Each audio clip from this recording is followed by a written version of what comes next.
Welcome to Legacy Unscripted, sponsored by Progeny Coaching. This is the podcast where sports and business collide. I'm your host, Russ Katzman, and here we skip the fluff and we get straight to the hustle. From athletes turned entrepreneurs to impact-driven business leaders, we dive into the wins, the lessons, and yes, some of those failures that make our legacies worth living. Today, I'm excited to welcome Gary Krueger, CEO of PG Golf. Gary, thanks for joining us. I appreciate you having me, Russ. I can't wait to get into this. So you've been a professional golfer for many years. Talk to me about that transition from professional golfer, elite athlete to business and entrepreneur. How did you make that? So I graduated college in 1983 and pursued my dream of playing professional golf until about 1989. Had a couple of years I played on the PGA Tour and really enjoyed the pursuit of professional golf, but been married the entire time. It was time to be real, and I think decided it was time to try to go make a living as opposed to treading water from a financial standpoint. Gotcha. So I, as a professional golfer, never had anyone that I had worked for. Really didn't envision working for anyone, and so got into 100% commissionable sales work as a headhunter for a few years. And during that time, an opportunity came up to look into a business that was recycling golf balls. And really, the focus of the business at that time was just on the dive aspect. And so it was kind of a whimsical decision, I'd say, to get into that business with a couple of buddies of mine that I'd played college golf with at Texas A&M. Okay. So there were really three of us that started the business, and we jumped in both feet first for real. Yeah. And kind of started from there and took off. And what year was that? So it was 1992. Okay. That we actually got started. I was still in the headhunting business at that time. And so fortunately was still making some sales commissions and getting this business started at the same time. Give me an idea of those early years, because the interesting thing, you said it yourself, you never really worked for anybody, right? Now all of a sudden you're in partnership with a couple other guys. Talk to me about those early years of the partnership. What were some of those lessons? So I think it's always interesting to try to balance any kind of a partnership like that. I kind of liken it to a marriage. You gotta really have some ability to negotiate some balances for each other. I share what I think is my most interesting entrepreneurial story and challenge, I guess, in that early on, we had decided by 1994, we had decided that we were going to go at it full time, leave our other jobs. And 1 month in, we started in July of 95, actually, is when we finally made the leap. And 1 month in August of 95, we lost 95% of our sales. We had all of our eggs in two baskets. Oh, boy. Actually went out of business in August of 1995. And so we were left there holding the bag. We were just diving for golf balls and selling dirty golf balls to two companies. And at that point, we had to make a decision to either really give this business a go or fold up the tent. So obviously, we decided to give it a go. It took us the better part of 9 months to land our first mass merchant account selling recycled balls. So we had to get into washing and sorting and packaging and hustling to sell golf balls. So there was a company at the time called Oshman Sporting Goods here in Houston, and they were our first customer. Fortunately, first product, first customer, product just flew off the shelf. And so that's what really catapulted us into this business full scale and really enabled us to stick with it. That's terrific. So tell me about that decision of do we or don't we? What was the catalyst to finally say, yeah, you know what, let's just have a go at it? I think, like myself, the other two fellows were not enamored with what they were doing at the time, and we Lesser of two certainly, evils then. yeah, we had not figured out what we wanted to do with our lives, and having that opportunity to have your own business, have control of your schedule, and more importantly, having control of your level of success, I think was really important to all of us. And we were all very competitive athletes, competitive golfers, and so I think that competitive nature is really what caused us to say, let's do this. I find it interesting because in today's world, we're seeing a lot more young people that are wanting to be entrepreneurs. They either don't want to work for somebody or they see these influencers and say, I can go do that kind of thing. I can run my own business. And they go jumping into the entrepreneurial world, which for me as a coach is an opportunity. But back then we didn't see that in the early to mid 90s, right?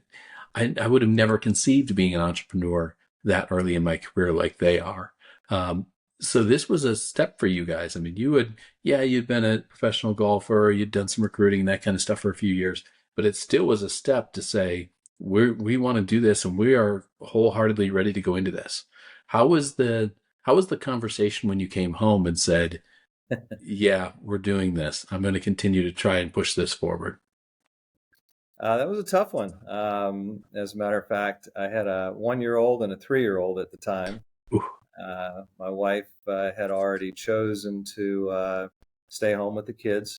Our second child has Down syndrome, so we had some Mm-hmm. challenges that we were facing with Jack, and we knew that. But I think that was even more of the motivation to really try to chart my own course in life as it is with respect to business. Um, but really, that discussion with my wife, that first year where we had no income coming in because we had lost all those sales, Sure. made every day coming home more challenging. I kept getting the question, are you sure this is what we should be doing? But I think that's pretty classical for entrepreneurs. You've got to face significant challenges along the way. You've got to have a lot of fortitude and stick to itiveness Yep. to make a business work as an entrepreneur. And so it was probably a blessing that happened right out of the gates, immediately, as opposed to having that big of a challenge maybe a little bit further down the road for the Mm-hmm. first time. You know, I find this interesting because there's so many different dynamics and relationships that people don't conceive when we talk about a business like this. Because you're a broker more than anything else. Because you have to not only have these retail relationships, and Oshman may have given you that first break of one major retailer to get into, and then you found others, but you also have to have the supply side because you don't just go out and make more balls because Oshman's selling more balls. You've got to go find more balls. Talk to me about the golf courses and those conversations with them where you say, hey, you got a bunch of balls in those lakes. Mind if we send some divers in to pull that stuff out? So we were fortunate, I think, again, in the timing when we got involved with the business, Mm-hmm. that nobody had really developed that side of the business too significantly. It was extremely fragmented.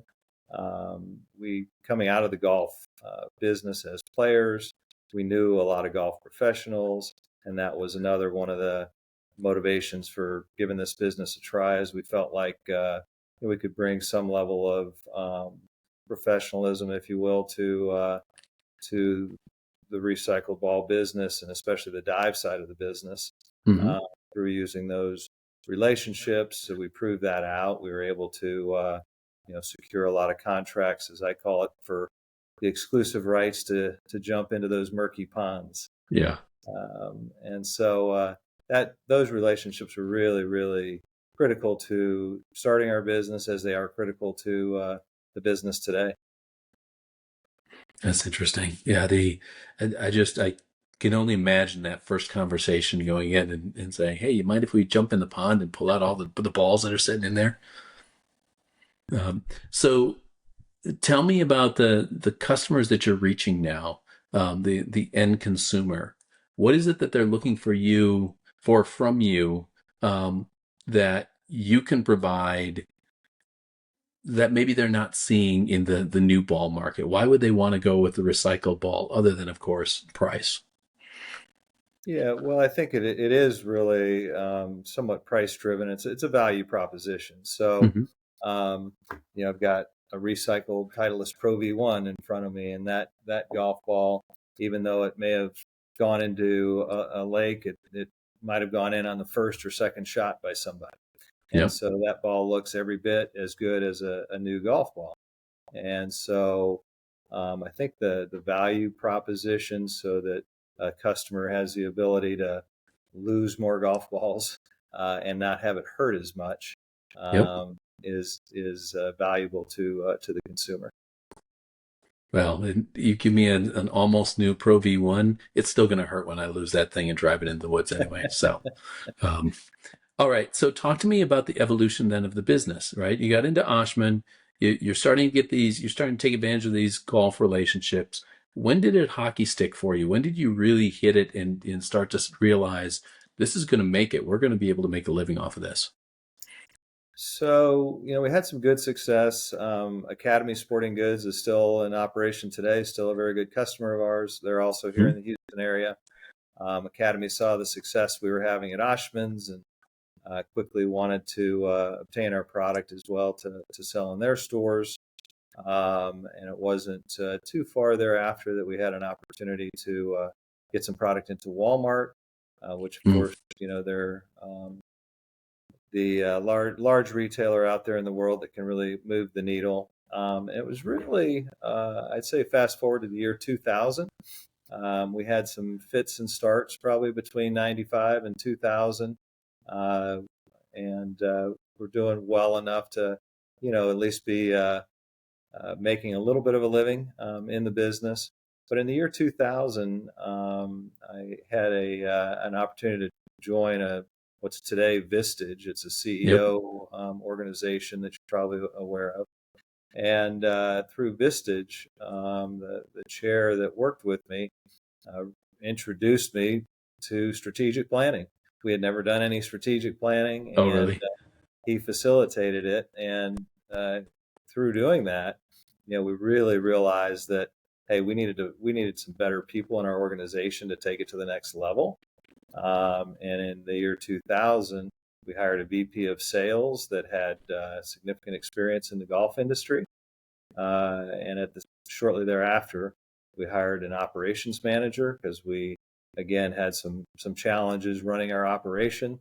Mm-hmm. Um, and so as we got into really that planning process, hiring some new people that could really move the needle, it really changed everything for the dynamics of the company. And I'd say that was, if we had a hockey stick moment, that was probably it. That's terrific. And then 2000, we all know what happened to the golf industry when COVID hit, went through the roof. Did you see an equivalent bump in sales because you had a lot of um, new golfers who weren't going to spend the same level on a brand new ball and wanted to recycle? Or what happened to your demand at that point? Yeah, no doubt. COVID had a big impact on the golf industry as well Mhm. as on our business, since people could socially distance, in 2020. Yep. But covering all those years, going from 2000, as I was mentioning, to 2020, the golf industry had declined by roughly 1% per year. Oh, So wow. participation in golf was down a good 20% by 2020 relative to the year 2000. And so COVID hit. Of course, it was a huge question mark what was going to happen for Hmm. a couple of months there. But lo and behold, the golf industry got healthy because of COVID. Uh, it really took off in a new direction. People played more than ever. People were able to get out and walk and socially distance. Participation in golf that year went up about 20%. And so Yep. it was a massive increase in demand. And it was really the first time we hung our hats in our business for many years selling to mass merchants about the fact that we could always deliver 100% of the time. And Yep. so we did a lot of planning and always made sure that we had appropriate inventory on hand so that we could meet the needs of our retail partners. 2020 was the first time that we weren't able to do that. So everybody wanted so much product. We thought we could accommodate them, but there were challenges on the supply side. You mentioned earlier Yep. the supply side, and marrying up that supply with the sales demand has always been the challenge for our business in terms of growing it. We've had to you have to do both. And so with labor challenges during COVID then that occurred Mm-hmm. on the dive side of the business, it also caused us some challenges with the supply. Yeah, I can imagine. I mean, you start thinking about the dynamics of how your business works, and you don't want to carry too much inventory, but you want to be able to sweep through and pull out, you get one good lake and you're in good shape. But talk to me a little bit about um, the inventory, kind of that backside operations part of the business. How do you maintain the right level inventory and has demand kind of leveled out so that it's predictable for you now, right? Without strategic planning, I'm sure you guys were kind of playing by the seat of your pants for a while, but now that you're starting to plan this ahead, you got an ops manager looking at this kind of stuff. How does he forecast that demand and provide an inventory now to actually match it, given your approach to operations? It's challenging. We spend a lot of time doing sales and inventory and operations planning in our Mm-hmm. business because not only do we have to look at that demand across the, let's say, a year, we also have to look at the seasonality of our business. It's so seasonal that Yep. as you can imagine, June and July we're doing 4 or 5 times the amount of business that we're doing in December and January. So we have been able to, though, with pretty steady customer base and steady growth in our business, Mm-hmm. um, have a real good picture of our demand. We've also expanded from just a wholesaler selling to those big box accounts I referenced to quite a large online seller, direct to consumer. So lostgolfballs.com is now a major sales channel for us, and through the entirety of our sales business, we're able to pretty well plan the demand side of the business. Supply still is the bigger challenge, Sure. and trying to, because of this, even though we're seasonal, we try to have a level production within our business so that we're not having to increase staff, decrease staff different times of the year, and so it does take a lot of work to plan, but we've gotten pretty good at that at planning. And that was kind of and you may have alluded to this. By the way, lostgolfballs.com, love the name. We'll get that in the show notes so everybody can see it, but lostgolfballs.com. For any of us that lose golf balls quite regularly, that won't be a problem remembering that. Um, the strategic side of the business, strategic planning, what was the number one advantage that you think it's given to you? I think clarity to the whole management team at this point.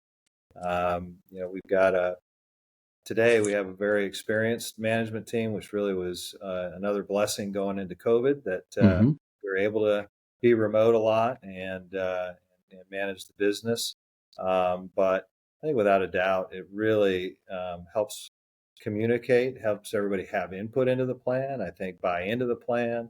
Um, and so you get the transparency to what you're trying to accomplish. Everybody has their objectives and action items that they're working on as a result. But I think continually communicating that plan and having everyone really understand it Yep. has been the big key benefit. Okay. So give me an idea of where you are today. What does the structure look like today? What does that leadership team look like today? And what's holding your company back right now? Um, I actually don't think anything's really holding us back. I think Good. we're on a pretty good trajectory at this point. As with any company, we're constantly talking about how we can get a little bit more to the bottom line. So that's always a challenge. But in terms of the structure, we have a great team. I've got my operations manager I mentioned that I hired in the year 2000. He's now Mm-hmm. been here 25 years as of May 1st, and he's COO of the organization. My CFO's been here 21 years, and actually another my VP of purchasing hired in the same week that my CFO did. So he and she have both been here 21 years. Um, I've got, in addition to them, I've got an IT manager, a Mm-hmm. manager of our direct consumer business, an HR manager. So we've kind of got the full complement of a management team, and they all have pretty much 10 plus years with the company. So I like to think that speaks well about the type of company and environment and culture that we've built here. Yep. And they're excellent people, and they've really built out some fantastic teams under them as well. So yeah, I think we're positioned really well. We have continued to iterate that strategic planning process on an annual basis, and we review it on a monthly basis, and Good. it's really been beneficial for a long time now. So originally you started this because you and your partners, weren't really sure who you wanted to work for or whether you wanted to work for anybody. You wanted to start a business and make money that way. That's kind of why it started. Why is the company in business today? What's the purpose that drives it? So the big word in our company is relationships. The golf industry is very much a relationship industry. Mm-hmm. Um, when we started out, we had relationships with those golf professionals, and the duration I mentioned that my management team's been here. I think we all have very close professional and even in some cases personal relationships. Um, and so we talk about it all the time, whether it's a internal relationship, a relationship with a customer, relationship with a vendor. It's really critical to focus on developing those. And so I think everybody just enjoys that process of fostering those relationships. I like that. So I know you and I had a conversation before this as an introductory chat. So I've got a little insider information on this, but tell me about the ownership structure for your company now. Who owns it and what happened to the original partnership?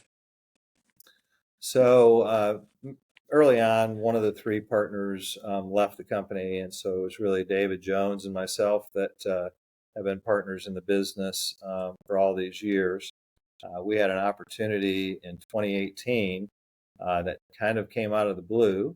Hmm. We were approached by a Cushnet company who owns Titleist Golf Ball Company, Yep. FootJoy, and other brands. And they approached us and said they were looking at this space. We're interested in the recycled ball business.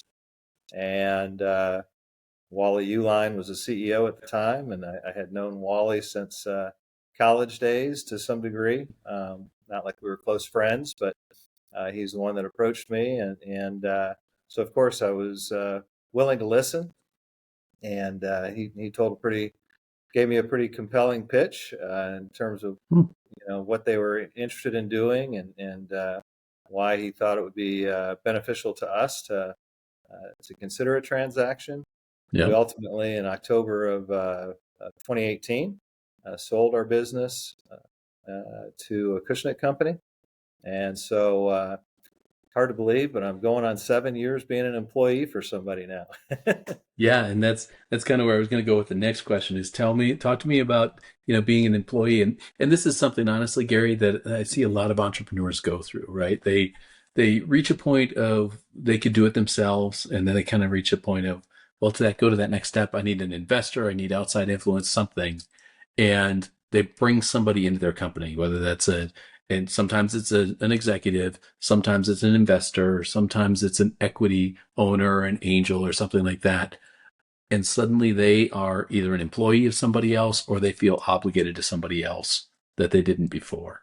Talk to me about that transition for you, because it's been a long time or ever before you were an employee. So how did Right. that go? So it's been fantastic. Acushnet Company and everyone that we work with there, we've really enjoyed working with. They've made it pretty easy for us overall. Mm-hmm. Everything's not been easy, of course. We've had to integrate in a lot of different ways. You know, financial reporting, for instance, was a Yeah. big transition. We were never that worried about how quickly we closed the books on a monthly basis. So I think we were averaging about 12 days to close at the end of a month, and we had to go to 2 days, like all of a sudden. So that was quite a big transition, as an example. Sure. Um, we had to come up to speed with environmental health and safety regulations Mm-hmm. in that way, and so that took us, some work to get there. So there were various touch points that were challenging for us, but we did the work and got through that pretty well. Um, for myself, I think it's been great, really, to have the resources that a corporation provides. I can reach out to anyone in the organization, from legal to HR to operations leadership, and get assistance with our business. Never had those types of resources before. Sure. Uh, I mentioned legal. I was always hesitant to call the attorney and start running the clock and Mm-hmm. paying attorneys what they charge. And so, having access as I've needed it has been a real positive thing. Um, and David and I were in our late 50s when we did that transaction. Sure. We were at the stage of life where we saw plenty of opportunities ahead for this business. Those opportunities were going to take significant investment, and we had always built this business by rolling our money back into it or taking on debt. Right. And we just weren't really prepared at that stage of life to take on a lot of debt to do the things that we saw could be done. And that's been another area that Cushnet Company has stepped up, made significant investments in our business, and I think the company is far stronger today, and we have really the infrastructure in place now to go forward. That's awesome. That's a great story. And I'm glad it worked out for you being an employee of somebody else, because quite often, and I've seen it a couple times myself, where companies I'm working with are larger and they buy up some smaller companies. And sometimes those executives from the smaller companies don't transition into the C-suite as well. Yeah, And being accountable to not just a boss, but to other peers, right, that are part of a larger organization, that it maybe have been in that larger organization for a number of years. And while they could learn from those individuals, sometimes their ego or their past experience doesn't allow them to open up and listen to those new colleagues and those new employers. So I'm glad it went well for you. thank you. Yeah, I was uncertain how that was going to go myself, because I'd I'm seen plenty sure. of people, not have it work out for them like you Yep. described. So take me back to 1992. Um, you're talking to that strapping young man that's getting ready to start this company. What are the top two or three lessons that you want to tell him to kind of lead him through that process? Wow, that is a fabulous question. Um, Seek knowledge any way, shape, or form you can. Don't be afraid to admit to your shortcomings. Look for As I said, we had to look for more talent to bring into the company, Mm-hmm. look for others that are better than you, smarter than you at whatever you're looking for to get that help. Yep. And I think I'd tell them to be more of a networker. Put yourself out there, network. I think connecting the dots in life. You mentioned that we're kind of like brokers, Sure. and I've always felt like connecting the dots is where you really get value. And so I try to give my daughter that advice today, and Yeah. I think that would be a big piece of advice I'd give myself. Okay. Very good. I like it. Anything else you want to share with us today, Gary? No, I think I appreciate the time, Russ. Just would put a plug in for these lostgolfballs.com golf balls I've got behind me here. Yeah. For the most part, you can go buy golf balls with us and save about 50% relative to new balls. So we'd love to have you join us as a customer. We appreciate that. Now, is that anywhere domestically? So Lost Golf Balls are online, lostgolfballs.com. Yep. And then most mass merchants domestically we sell to Okay. under the Reload Recycled Golf Ball brand. So check us out. All right. We love it. Thank you, Gary. Appreciate you jumping on with us. You bet. Thank you, Russ. And that's a wrap for this episode of Legacy Unscripted. If today's conversation sparks something in you, don't just let it sit. Take action today to build your future.